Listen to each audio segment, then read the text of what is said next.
میاں بشیر احمد جو ہیں ان کا تعارف جو ہے وہ یہ ہے کہ میاں بشیر احمد لاہور میں پیدا ہوئے. یہاں ان کی جو ہے وہ ڈیٹ آف ڈیتھ اور ان کی برتھ جو ہے وہ لکھی ہوئی ہے. 1893 میں وہ لاہور میں پیدا ہوئے ہیں اور ان کے والد جو ہیں وہ جسٹس شاہ دین ہمایوں اپنی منفرد شخصیت کی بنا پر مسلمانوں میں ممتاز حیثیت رکھتے تھے. آپ کے خاندان کے ذمے شالیمار باغ کے انتظامی امور تھے. گورنمنٹ کالج لاہور سے انہوں نے تعلیم حاصل کی اور 20 سال کی عمر میں آکسفورڈ یونیورسٹی سے بیرسٹری کا امتحان پاس کیا. انہوں نے مشہور ادبی جریدے ہمایوں کی بھی بنیاد رکھی اور مولوی عبدالحق جو کہ بابائے اردو جو ہیں وہ کے نام سے جو ہے وہ مشہور ہیں، ان کے خاص دوستوں میں اور قریبی دوستوں میں میاں بشیر احمد کا جو ہے وہ شمار ہوتا ہے. انجمن جو ہے وہ اردو پنجاب کی انہوں نے جو ہے وہ بنیاد جو ہے وہ رکھی ہے. یہ بھی انجمن اردو پنجاب جو ہے یہ ایک بہت اہم جو ہے وہ موضوع ہے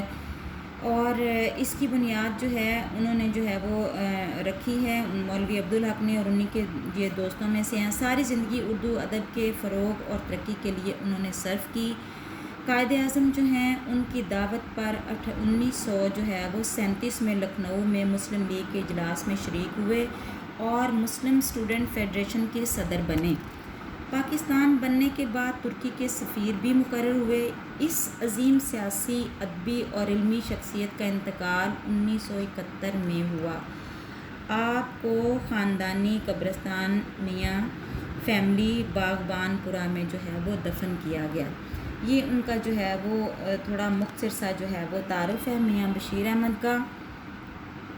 تو اب جو ہے وہ ہم آتے ہیں تشکیل پاکستان کی طرف کہ یہ جو موضوع انہوں نے لکھا ہے تشکیل پاکستان. تو تشکیل کا مطلب ہوتا ہے بناوٹ، تعمیر، بنیاد، یعنی تشکیل دینا، ترتیب دینا، اس کو بنانا، اس کی تعمیر کرنا.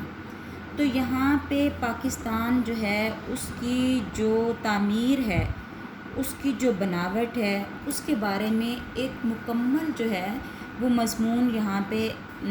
لکھا گیا ہے اور اس کے بارے میں بیان کیا گیا ہے کہ پاکستان کیسے معرض وجود میں آیا. اور جو مصنف ہے میاں بشیر احمد وہ اس کا آغاز جو ہے وہ 1707 سے جو ہے وہ کر رہے ہیں، یعنی اورنگزیب عالمگیر کی وفات جو ہے اس سے اس کا آغاز کر رہے ہیں اور اسی سن سے لے کر انہوں نے 1700 سے لے کر 1947 تک کے جو چیدہ واقعات ہیں، جو اہم واقعات ہیں، ان کو اس میں جو ہے وہ سمویا ہے اور بڑی ہی خوبصورتی سے، بہت عمدہ طریقے سے یہ بیان کرنے کی کوشش کی ہے انہوں نے کہ پاکستان صرف ایک دن میں یا چند سالوں میں جو ہے وہ معرض وجود میں نہیں آیا، بلکہ اس کے لیے جو ہے وہ تقریباً جو ہے کتنی جو ہیں وہ صدیاں لگی ہیں، یعنی تقریباً 2-2.5 صدیاں جو ہیں وہ اس کا جو ہے وہ سفر ان 2-2.5 صدیوں پر جو ہے وہ مشتمل ہے. اور اس کے بعد جو ہے وہ پاکستان ہمیں جو ہے وہ حاصل ہوا اور وہ معرض وجود میں آیا. تو ان تمام جو کوششیں ہیں ان کا وہ جو ہے وہ مختصر طور پر اور کچھ جگہوں پہ تفصیل کے ساتھ جو ہے وہ انہوں نے اس کا ذکر کیا ہے. اور اب ہم جو ہیں وہ اس کے جو ہے وہ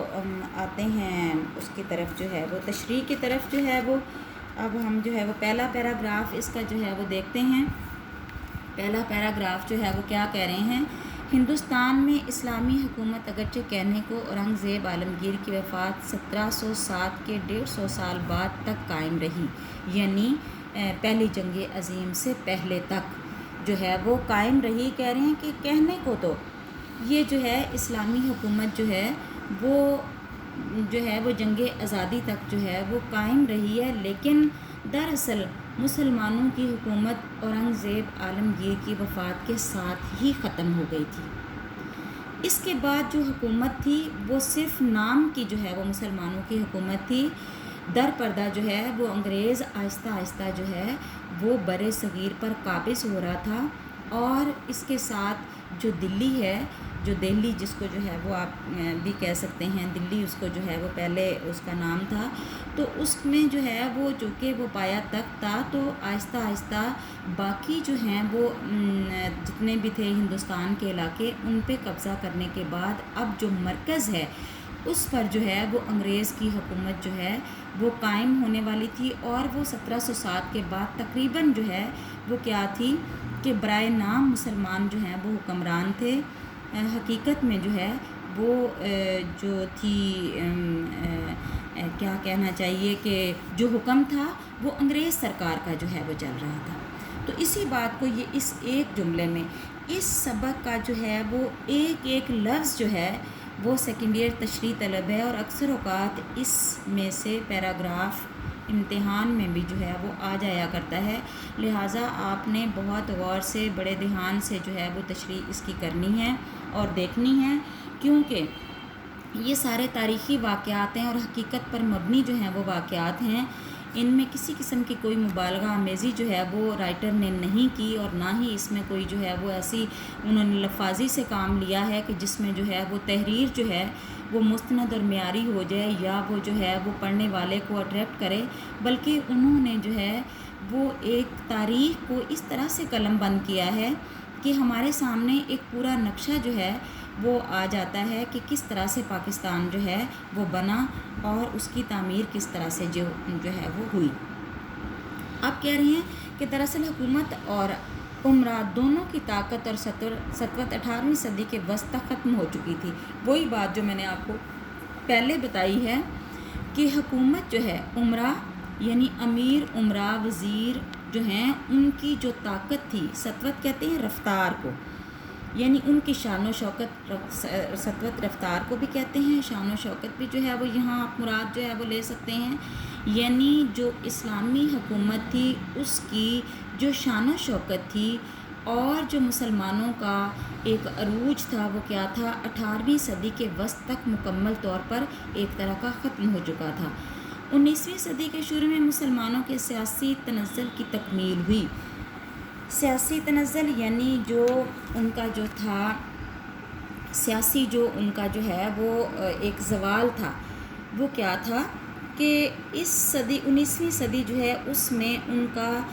سیاسی زوال جو ہے وہ شروع ہو چکا تھا مسلمانوں کا، اور 1803 میں انگریز دلی میں داخل ہوئے، یعنی یہ دیکھیں کہ 1803 میں انگریز جو ہیں وہ دلی میں داخل ہو چکے ہیں، اگرچہ 1857 تک مسلمانوں کی حکومت قائم رہی، لیکن وہ جو ہیں وہ قبضہ کر چکے تھے دلی پر جو ہے وہ، لیکن اسی زمانے میں بعض افراد کے دل میں مذہبی احیا اور معاشرتی اصلاح کا خیال پیدا ہوا، یعنی یہ ساری صورتحال